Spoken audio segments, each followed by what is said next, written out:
मी म्हटल्याप्रमाणे काँग्रेसचा उमेदवार हा 100च्या आतमध्ये राहणार आहे. त्याचं चित्र आपल्याला 22 तारखेला रिझल्टच्या वेळेस निश्चित स्वरूपात दिसेल.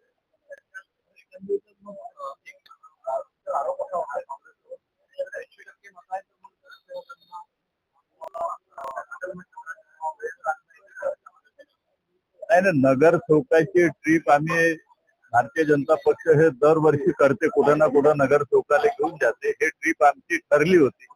अचानक निवडणुका आल्या, प्रशिक्षण वर्ग बी आमच्या मुंबईमध्ये ठरलं होतं.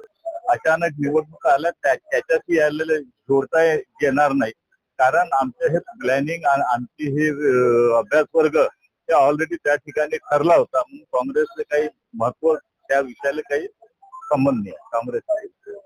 एकच उमेदवार विदर्भामध्ये टिकून राहिला आहे काँग्रेसचा आणि तुमच्या 2 ठिकाणी बिनविरोध आल्या महायुतीचे.